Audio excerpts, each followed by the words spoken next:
Broadcasting from the business capital of the world, this is the Podcast Business News Network. A lot of us have heard the term manifestation, where you think about what you want and then you eventually get it. Basically, you create your universe, you bring it to you. But before you can do that, you have to experience something called embodiment. I'm not even 100% sure what it is, but it's the game changer to really getting you on the field to play the game, if you will. And she's going to tell us more about that and explore all of this. Really center yourself. That's what we're going to do today. She is an author, speaker, Reiki master, teacher, intuitive. She's everything in the metaphysical world. I look at her. She's like the one-stop shop. And she's Becki Koon, and she's back with us. Hey, Becki, how you doing? Hey, I'm doing great, Steve. How are you? Good. I'm good. I'm intrigued, learning about manifesting, reading books on it.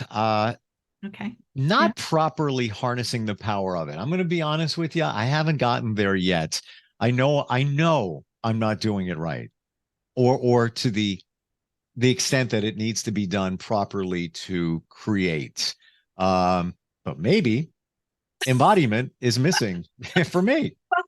Well, it's interesting. I don't think there's any right or wrong to how we do this. It's about learning and growing, and right. It's whatever stage we're at, we're gaining the wisdom that we need to move forward. And so for me, and working with energy and the body and the soul, the key is really pulling that soul essence into physical form. This body, this form is how we experience the world, right? Mm-hmm.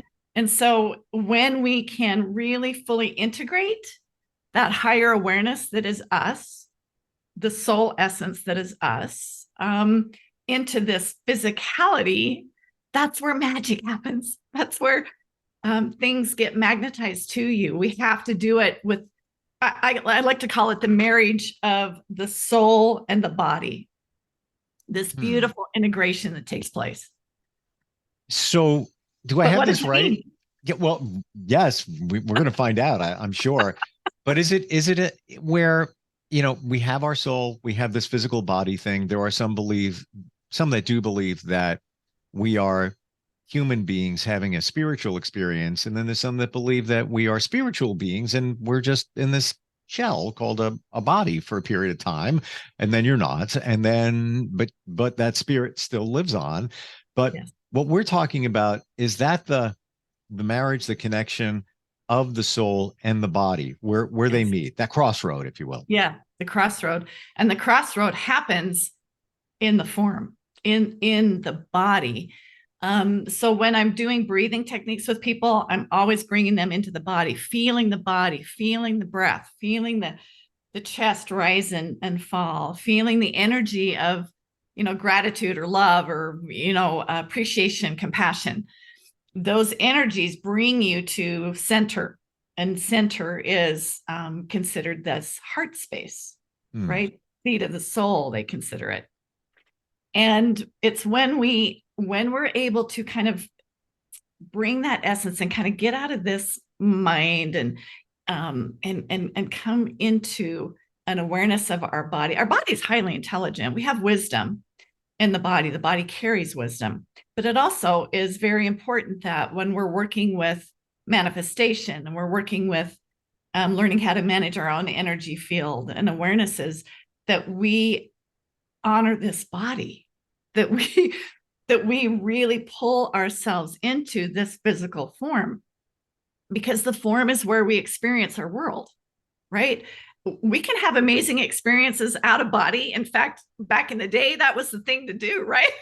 It was like, let's have an out of body experience, right? But let's talk about that for a split second, because that used to be a thing. Like, I think I had a out of body experience. What is that? What does that mean? It's like dream state. It's almost like the dream state, right? Where you are in another place. You're able to, through meditation, or people did it with different kinds of, medicinal drugs or, things like that. People would go to a different state of awareness and literally feel like they're not in physical form, but they're at a higher dimension, or they're a different location, or they're in a different zone. It's like a dream state. Why would you want to? Well, a lot of people felt like they were connecting to their higher self, right? They're connecting to God. They're connecting to this energy that can be amazing, because it's a high frequency awareness of who we are.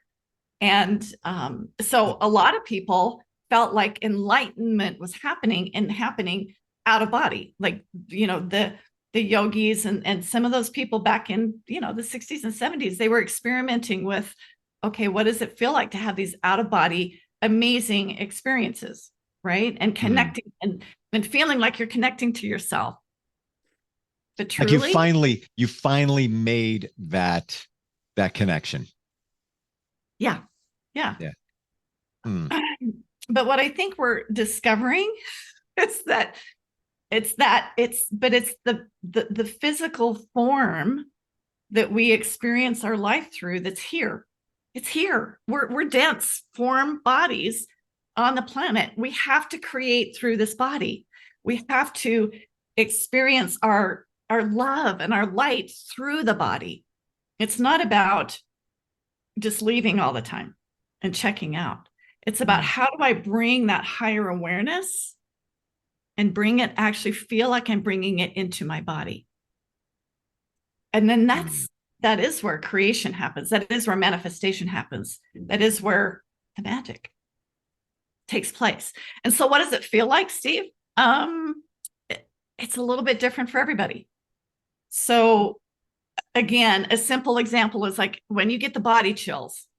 If somebody says something to you and your body responds, right? And you get chills, you're embodying that awareness. You're embodying what that person said, or you're embodying, that moment. That means the body's responding. Chills, those kinds of things are the body awakening to that. So when you're in a space and the body responds like that, you're embodying that awareness. Does that make sense? It's starting to. And why I say that is, and this is ridiculous, but I'm going to share it. Meditation. I try. I do, even in the morning now when I wake up, I go into what I feel is a meditative state. Sometimes I fall back to sleep, and I've heard that's actually pretty good because you're really in a deeper state. Yes. But somebody said to me what meditation really is, and I never thought of it this way, but it was clear. Meditation is essentially connecting with yourself, like what we're talking about here. So I'm thinking that, meditation is probably one of the most important things you can do to connect with yourself. Right. And then it helps you begin to be aware of the subtle shifts in the body, the subtle shift in awareness. Like, for example, when I connect to the dimension that my husband, who passed 4 years ago, is in, I literally feel a sensation of cool energy. I've got to where I can feel one side of my body gets kind of cool. And so that's my body helping me integrate the information that maybe isn't easy to explain, or it's a dimension that, it's a field of awareness that I wouldn't have otherwise. But my body helps validate it for me. I want to share something that came out in the news today. Wow. And we're talking about the body and love. We're talking about love too. Well, love is everything. And so the question is, when you feel love, where do you feel it? So a lot of times will say, well, I feel it in my heart. But they say how you answer might depend on what type of love it is. A study found that when it's love for a stranger or pet, most people say it's their head or their heart. But with true love, it's your whole body. You feel it everywhere. And I don't mean, it doesn't even have to be for another person. It just could be life. Like I'm so fantastic if you get to that point where you're just like so In love with life. joy, right? Where it's just like, this is whoa, I'm feeling it all over. It's so great. And Yeah. you know, we don't feel it all the time. Maybe you're Mhm. having a great day and good things have happened, and your vibration is like whew, way up. Mhm. But they say it's through your whole body, where a lot of us Mhm. think you feel it here or you feel it here. And literally, that was a study that just came out. They researched, talked to people. Like just read it this morning. I just want to share it because we kind of were talking about that. Yeah. Well, and it is a whole body experience, a whole body response. When you can step into that kind of, I call it a sacred connection. There's an aspect to that whole body experience is very sacred. And the body's just, will step into a state of joy. Like you said, it lights up. Your cells light up. You feel it in all aspects of your physicality. Is You it feel a lighter. process of getting rid of things? Let me see if I can explain this best. Okay. Is it more of trying to gain things to get that feeling or closer to yourself, that embodiment? Or is it more of a process of letting things go so you can get to that spot? Letting things go would be forgiving people who have done you wrong, letting go of the past, letting go of all the things and distractions in your life and the stress and the anxiety. Once you've got that off your plate, easier said than done, I get it. Yeah, But yeah, yeah. if you can, does that really get you closer to the embodiment that we're talking about? Yeah, absolutely. Because you're not, there's our thoughts carry an energetic frequency, Steve. And Yeah. I don't know how to explain this really well, but what we believe, what we think, it holds an energy, and we can think really bad about ourselves. And it's like it holds a dense feeling, a hard feeling, right? If we're hard on ourselves. Whereas when we can come from a place of letting go, it is what it is. I love life regardless. I know that I'm going to be okay. Yeah. There's an uplifting that happens, and a door opens. Mm. That's where So I was going with that. Yeah. yeah, Mm. yeah. So how fun is that? I mean, we all can do it. We all can do it. I mean, if you're in physical form on this body and you're being, I say, animated by the spirit, you have access to be able to learn how to do that. We all do it, Steve. We all do it in small ways, right? Anytime we create something that we had a vision for, we're literally manifesting. Um, so it's bringing that inspired thought, right? The wisdom of the higher self, inspired thought, and you're moving it into the body, and then you're creating with these hands, or a plan or whatever. You actually manifest it through the form. So in manifesting, it's like, what does it smell like when you have a vision? What Sure. does it smell like? What does it look like? What does it sound like? You're using your senses to actually magnify and amplify the vision, right? On the back end, based on what we're saying here, if you have negative thoughts, Mhm. you're manifesting more of that. Yes, absolutely. Because again, energy likes energy. Energy wants to mesh, energy wants to balance, energy wants to come together with like energy. So if you're continually negative, if you're continually down on yourself, the very thing that you're drawing to you is more of that kind of energy, because you'll magnetize that. Hmm. And it's not easy to get out of. I'm not saying by any stretch to change old patterns and old tapes is easy, because it's not. But it's something that we absolutely can do as humans. Yeah. We're way more powerful than we realize, Steve. 1,000,000,000%. Yeah. Yeah. Yeah. We can. It's, I think, if you have negative thoughts, or let's say you can't forgive somebody or whatever it is, Mhm. I believe we feel it's our right to be able to think that, you know, just I'm thinking that because it makes me feel better in some ways, Mhm. because I'm trying to process it, but really in effect all you're doing is asking for more of that negativity. Mhm. It's like, Well, be careful what you ask for. So, and you're not necessarily who's going to ask for negativity. Yeah, bring it on. Can't wait to have it over here. No, but you're thinking it, and therefore it is. Mhm. Therefore, it is a part of your life, and therefore more will be a part of your life because you're still thinking those negative thoughts, whatever they might be. Mhm. Well, and truthfully, it's no, again, there's no right or wrong to where we are as people and where our awareness is, right? But when you're like, because sometimes anger is a catalyst, right? Anger is a catalyst to move energy, to get you to do something different or to move something forward away, Sure. right? Mm-hmm. So it's not good or bad, but it's learning how to check yourself. Where is that thought coming from? Whose thought is that? Is it the negative thought from my growing up, hearing this, you're not good enough, you're not good enough? Mm-hmm. or is it something that you can let go of, right? Is it something that is you, or is it something else? I mean, beginning to kind of learn your own your who you are as a person can help you then step into awareness.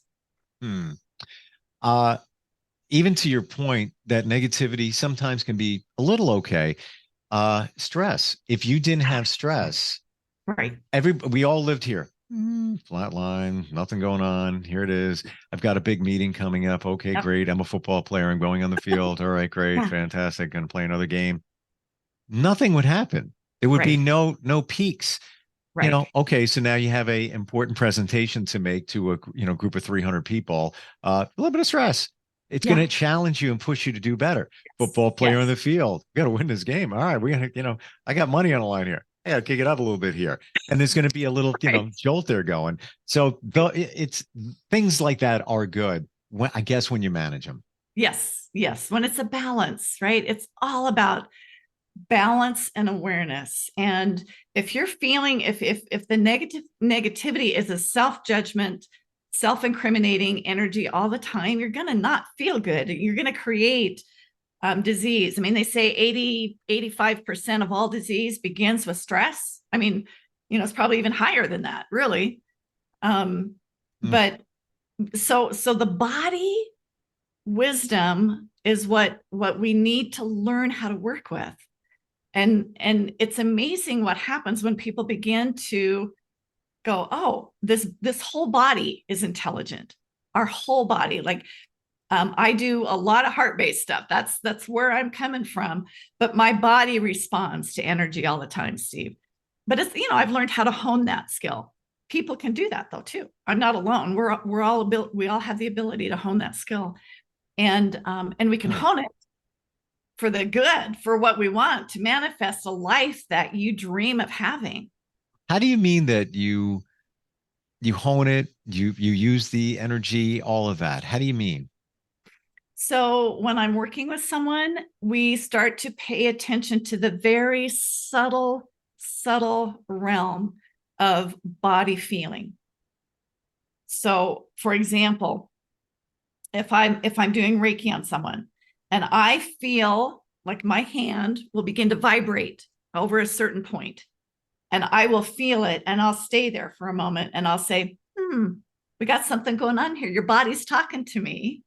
So then I will ask the person to feel into that. What's going on in that part of your body? Can you tell me? Is there an emotion related to that? Can you feel that little bit of vibration? And eventually people will get to where they're like, wow, I can't believe you picked up on that. Like I'm kind of having some pain there right now, or, whatever it is, Steve. But it's learning that the body has these subtle cues, right? It'll give us clues all the time about what's happening. Can you do that virtually as well? Yes, absolutely. I do it all the time. How does that work? And I've Reiki virtual and in person. Mm-hmm. When you're doing a session with somebody virtually, how do you pick up on the energy of, let's say, their right arm, whatever it might be? And is it in real time? Do you say, okay, I've got something going on here? Because I have had Reiki sessions where the practitioner just set a time, 8 o'clock, be in a comfortable spot, light a candle, no electronics Right. around. Let's do it before you go to bed, and didn't even hear a word till the next day of things that they found. And Sure. was definitely interesting and Sure. and Sure. and accurate. How do you do it? So when I'm working with somebody live, so I typically do Zoom. I'm typically connecting with someone. I'm visually connecting with them. So I mean, I've done it over the phone too. You can, I mean, it doesn't matter. You can do it over the phone. You can do it. I just have the person do exactly like what you said. Just relax into it, and I'll, get with you later and let you know what come up. Mm-hmm. But typically, I'm on a Zoom with someone. I'm visually seeing them, and I'm just tapping into my intuitive awareness and paying attention to what's coming up for them. So energy knows no bounds. So for me, it happens in real time when I'm working with someone. And so, but I will also prompt them. I will also prompt them and say, okay, I have something I'm picking up on here. Do you Yep. sense it? What are you picking up on? So it's a very, when I do a Zoom with someone and it's distance, it's a two-way street. I'm engaging them in the process because I want them to learn how to tap in, right, to their own body and the energy that it's showing them, the different things that's happening. I So, want to learn how to do Reiki on myself. oh, totally. I do it all the time. It's amazing. It's beautiful. I'm going to share something. It may sound like totally off base. Beginning of last week, it was leading into the week. There was a lot of stress that I had going on, and I had a like super tight feeling all here, really bad. Like it was just like up in here, almost like swallowing was a little concerning. I'm like, what is going on here? Right away, made an appointment with a massage therapist, licensed. She did her thing, a little bit of relief, whatever. I'm like, then I'm getting worried, like, okay, could this be something more? And then I said, based on Reiki principles, I guess, I just took my hand. I'm like, this needs to heal right now. And I just kind of talked to myself, and I'm not even kidding. 2 days later, it subsided, and that to the point gone. It was pretty bad. I wonder if I made a difference in it because Absolutely. I think so Absolutely. If we place our hands on our body, just placing your hands on your own body is healing. Like we are born with energy, like we have this energy in us. When you become a Reiki practitioner, you're honing those skills and you're learning, right, how to use those energies. But we all have it, Steve. We all have it. And so placing your hand with intention, right? Intention. Yeah. You absolutely affected change. No doubt about it. And we can do it all the time. Just placing our hands on our own body and talking to our body, talking to ourselves, saying, thank you for guiding me and working with me. And now what do I need to do to support you? I talk to my body all the time. I talk to myself, Steve, which is what you did intuitively. When you look at it one way from the outside in, like, that's kind of ridiculous, really. But then when you're on the other side of it and realizing it and studying a little bit and learning, then it's like, wow, that actually can work.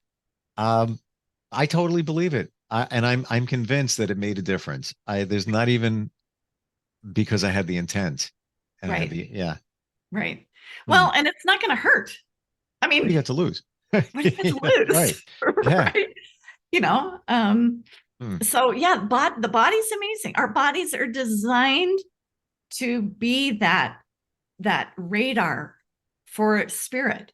It's like I said, it's the marriage of the two, the soul essence of us that knows and has higher wisdom connected to source, and this amazing body that we have, that we walk life with.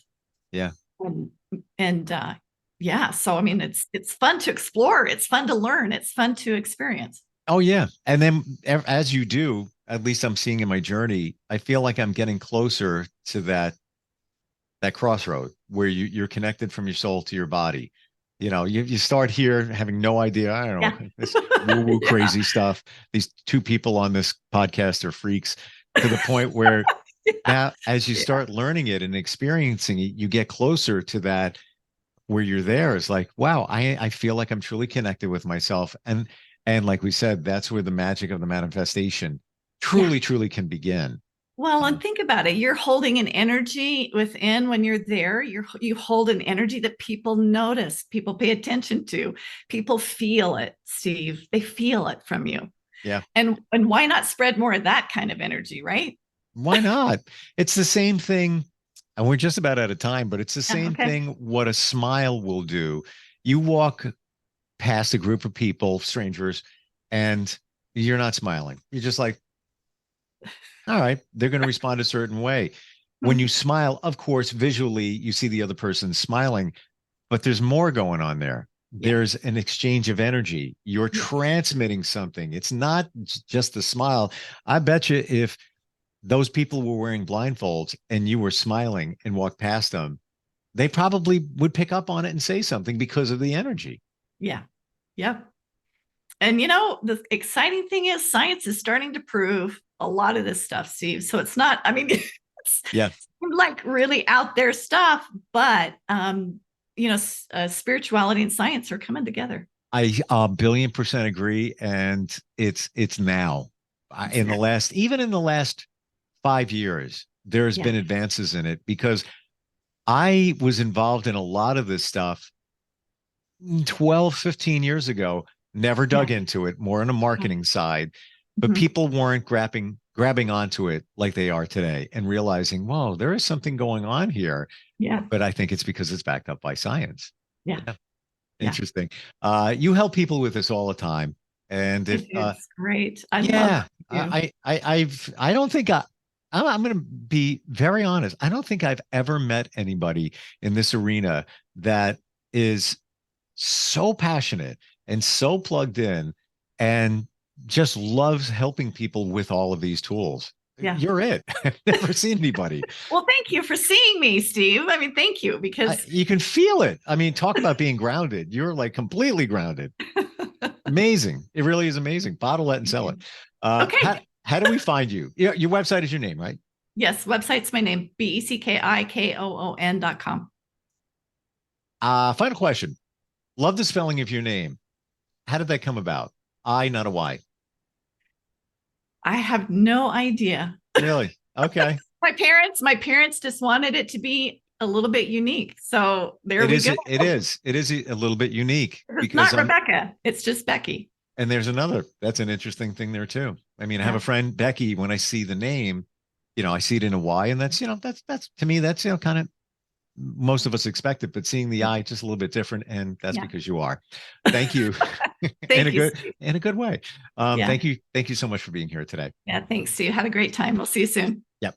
Are you looking for even more of the podcasts and hosts that you love? The Podcast Business News Network is proud to announce that you now have even more ways to listen live. Check out the MyTuner Radio, online radio box, and Simple Radio apps on iOS and Android, or find us online. Search for Business News Network on mytuner-radio.com, or search Podcast Business News Network on streama.com and onlineradiobox.com/US. Take your podcast on the go and don't miss a minute of the action.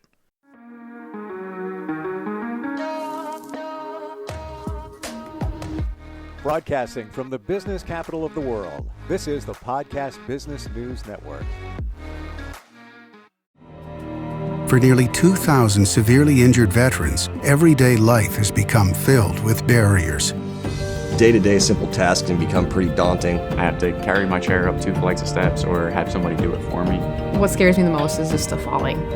When I'm struggling with my house, I think, to have that one great barrier just knocked down, it's crucial. Home for Our Troops is a wonderful nonprofit that builds a mortgage-free, fully adaptive, handicap-accessible house. And there's no catch. It'll be our very first home that we've ever owned. This is a game changer. This is where your life begins again. We need you to join us in completing this important mission. Please visit hfotusa.org and help build homes and rebuild lives. Because of you, everything's going to be okay.